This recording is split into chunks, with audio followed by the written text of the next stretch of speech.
Hi everyone. Hi everyone. Today now we will learn trend analysis. Trend analysis हम basically ये देखना चाहते हैं, एक जनरल मैनेजर है कंपनी का जो क्वार्टरली अपनी ग्रोथ या सेल्स को वो ऑब्जर्व करना चाहता है कि वेदर इट इज इंक्रीजिंग और डिक्रीजिंग और एज इट इज है, right, in across the all 4 quarters, right. हम लोग यहाँ पर क्या करेंगे, उसने क्या किया, अपना सेल्स डेटा को उसने कलेक्ट कर लिया हर क्वार्टर से, राइट, और हर क्वार्टर से उसने 10 रेस्पोंडेंट्स ले लिए उसने, right.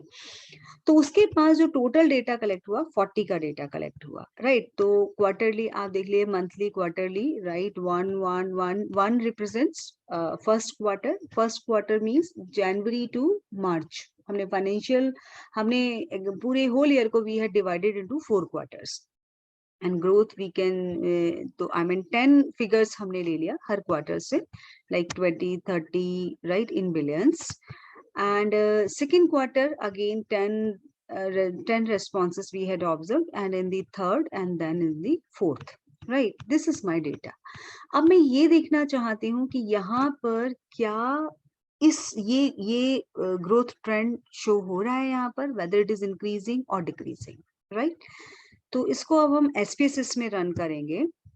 You could see here in the variable view I have already defined, this one is the first variable is quarter, right, quarter हमारा है monthly, quarterly, and I had defined values also। तो values में आप देखिए, first जहां हमने 1 quarter use किया, that means January to March, first quarter.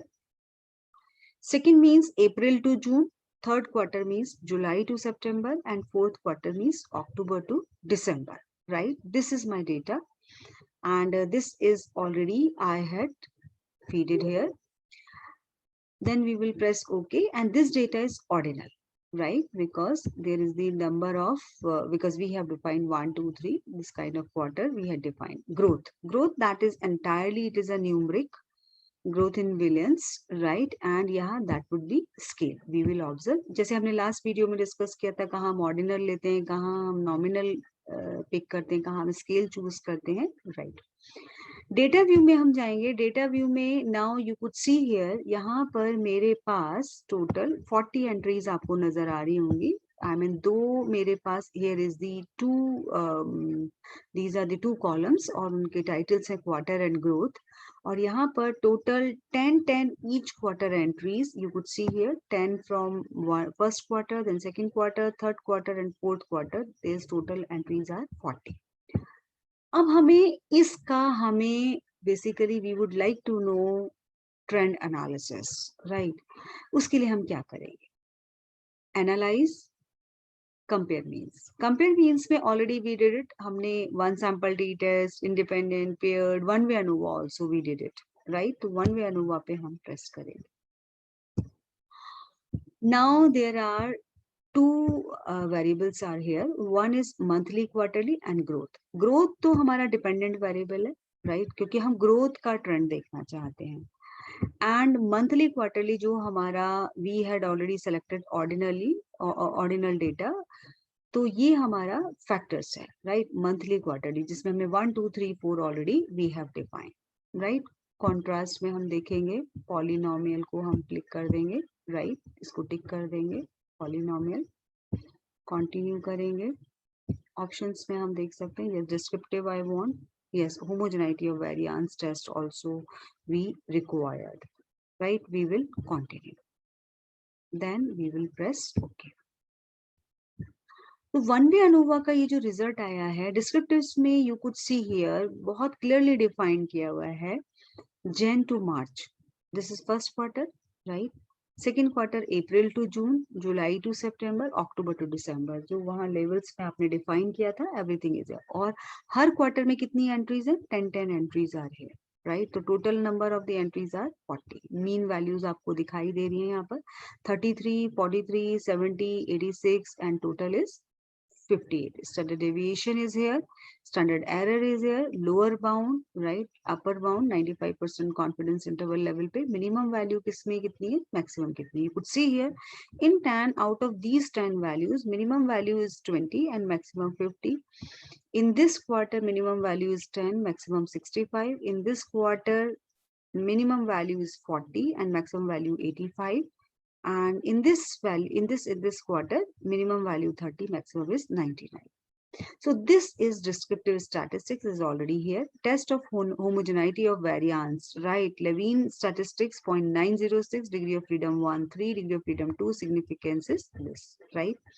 अब significance level तो ये नहीं है, that is more than 0.05, right? तो ये ANOVA की assumption को violate करता है, तो ultimately we is not violating ANOVA assumption, so we will go to this ANOVA table also. ANOVA table में you could see here between groups, right? Linear term, right? Between groups significant है 0.000, right? Linear terms, right? And now we will move to, हम इसको यहाँ से copy करके Word document में ले जाते हैं in all three tables को, right? फिर यहाँ हम अपना interpretation then we have to write. This is our output. First descriptive, right? Descriptive table is here. Then test of homogeneity variance, right? अब यहाँ पर आप देखो the Levine test of homogeneity of variance is not significant because it is greater than, you could see here, यहाँ पर हम देख रहे हैं it's greater than 0.05 से वो बड़ा है. और जब इस केस में ऐसा होता है, अब यहाँ मैंने already define किया in statistics, Levine test is an inferential statistics used to assess the equality of variance for a variable calculated for two or more groups. So some common statistical procedure assumes that variance of a population from which different samples are drawn are equal, right? ये assume करता है जो variance है population का from which हमने different samples लिए हैं, तो जिनको हमने लिया है उन samples को they are equal. तो Levine's test assesses this assumption. अब यहाँ पर problem क्या है कि Levine test for homogeneity of variance is not significant आया है. अगर ये significant होता तो then it is alright, but it is not significant, right? तो this reflects assumptions of ANOVA has not been violated. तो ANOVA की assumption नहीं violate हुई है. तो ultimately we will go for this ANOVA table. ANOVA table में, right, this is the ANOVA table. Here is through this ANOVA table, we can see here, F value 19 points combines 0.661 and that is significant, right? And that is both these values you would look at here, right? तो ANOVA table that reflects here 3,36. अब ये कहाँ से है? That is degree of freedom, right? 2 degree of freedom हमने यहाँ लिए थे. This is the degree of freedom 1, 3 and degree of freedom 2, 36, right? In दोनों level पर you could see here, right? 3 and 36. ये हमारा, this one is the F value is 19.661 and P value is less than 0.05. उससे कम है, right? And that is, जब इससे कम होता है, that means it is significant. So ये हमें क्या conclude कर रहा है? This is concluding that growth differs significantly in all the quarters. मतलब ऐसा नहीं है, actually हमारी null hypothesis कहती है कि इसमें कोई भी there is no significant difference among all these quarters, but just because of this value is less than 0.05, we conclude that growth differs significantly in all the quarters. और linear term अगर आप देखोगे, this is linear term, right? इसको भी highlight कर देते हैं. This is the linear term, and linear term shows significance P value is 0.05. It means increasing growth across monthly quarters. अब linear term ये बताता है, that is also again significant here, right? It shows कि increasing growth हो रही है across monthly quarters. ठीक है, ये तो हमने किया through statistically proof. अभी हम क्या करेंगे? Again we will go to analyze. हम जाएंगे analyze में, नहीं not analyze, sorry, graphs में, क्योंकि इसको हम linear graph also we will, तो legacy dialogues पे, then we will choose line में, right, simple हमें, because we want simple graph, define कर देंगे इसको select करने के बाद, right, all the variables how you have to move, right, variables में growth that would be our variable, right, and category axis आपके हो गए monthly, quarterly, this one is the meat sales, right, हमने इस पे OK press कर दिया, and now you could see here what it shows.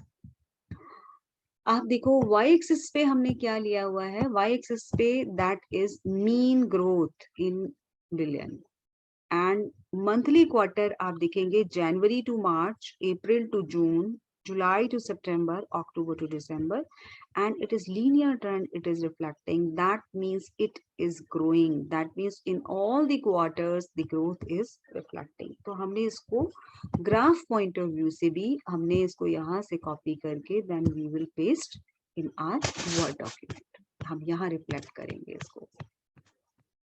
Here is, we will reflect here, and linearly also we have to be defined here. Correct. So किसी भी चीज का आप ट्रेंड एनालिसिस आप कर सकते हो. It could be anything. आपका सेल्स हो सकता है, प्रोडक्शन हो सकता है. You are working in production house, तो वहाँ प्रोडक्शन का भी आप लीनियर ट्रेंड आप दिखा सकते हो, whether it is growing, it is declining, और किस क्वार्टर में. और हो सकता था ये बिकॉज किस क्वार्टर में ये स्टेगनेंट रही, किस क्वार्टर में इसका दैट इज इंक्रीजिंग ग्रोथ, किस क्वार्टर में दैट इज डिक्लाइनिंग. तो through curve you can reflect है, राइट. आई एम श्योर ये ट्रेंड एनालिसिस करना आपको बहुत अच्छे से समझ आ गया होगा. अब हम आज एक काम करते हैं, हमारे जितने भी हमारे व्यूअर्स हैं उनके लिए मैं एक असाइनमेंट आज दे रही हूँ. Right, this is a simple exercise. Simply, अच्छा इसमें और भी कुछ अगर आपको देखना हो तो already I have posted in ANOVA table, ANOVA one way ANOVA, मैंने एक वीडियो डाला हुआ है, उसको आप एक बार रेफर कर लीजिएगा. अगर यहाँ आपको कोई भी डाउट्स लगते हैं तो वन वे अनोवा का टेबल, वन वे अनोवा का वीडियो एक बार आप फिर से देख लीजिएगा. तो I think there would be more clarity. I had already uploaded in my past video. मेरी प्लेलिस्ट है रिसर्च मेथोडोलॉजी में, उसमें ऑलरेडी वो पड़ा हुआ है, तो आप वहां जाकर आप उसको देख सकते हो. यहाँ मैंने एक एक्सरसाइज आपके लिए दी है. Mister Robert wants to know the trend in yearly sales of banking products. जितने भी बैंकिंग प्रोडक्ट्स हैं उसका वो ईयरली सेल्स वो देखना चाहते हैं, मतलब इट्स ग्रोइंग और इट्स डिक्लाइनिंग और व्हाट इज हैपनिंग. ये तो छोटा डेटा है तो उसमें हमें नजर भी आ रहा है कि ओके फाइन इट्स इंक्रीजिंग और डिक्रीजिंग. लेकिन जब हमारे पास डेटा 5000 का डेटा होता है, 10,000 का डेटा होता है, तब हमें प्रॉब्लम होती है कि हम उसको कैसे एनालाइज करें. तो हमें एक ये टेबल मैंने एक ये ड्रॉ किया है. मेरे पास ईयर है 2011 से, I mean 2000 since 2011 till, you could see here I have taken table is 2011 to 2021, right? This is the 2021 and this is the sales. This is the sales. आपको करना ये है, सेम एक्सरसाइज रिपीट करनी है आपको. Same exercise repeat करेंगे आप यहाँ पर, राइट. सेम एक्सरसाइज रिपीट कर कर आप इसको एनालिटिकली भी आप इसको देखेंगे और इसका आपने this thing is we require, right. आपने करना ये है, yes, analyse the table through trend analysis with graph. Same procedure जो मैंने अभी अप्लाई किया था ये भी आप अपने इसमें अप्लाई करेंगे. और उसके बाद आप कमेंट सेक्शन में each and everybody please paste your graph कि आपका ग्राफ कैसा आया. And right, and I mean whether you could be able to do yes or no. Simply you will write in comment box yes or no, right. Whether you have got the smoothly answer, then you will type in the comment box, yes or no. So I'm sure through this I will get to know, and whenever I would be live, I will take some live session also. So in that session, you will raise your queries in the comment section. But now in this comment section, please write, so I will get to know if whatever is the videos I'm uploading, that is beneficial to you or not. You could be able to do the same kind of problems. You could be able to you could be able to sort out these kind of problems or not, right? So I'm sure ये video आपको पसंद आएगा और इसमें आपको आप comfortable feel करेंगे और definitely. And in next video, we are coming up with discriminant analysis. Discriminant analysis की मैं problem लूंगी वहां पर, और discriminant analysis में हम लोग discuss करेंगे एक नई problem के साथ. So catch you later, right? Thank you so much for watching this video. Thanks a lot.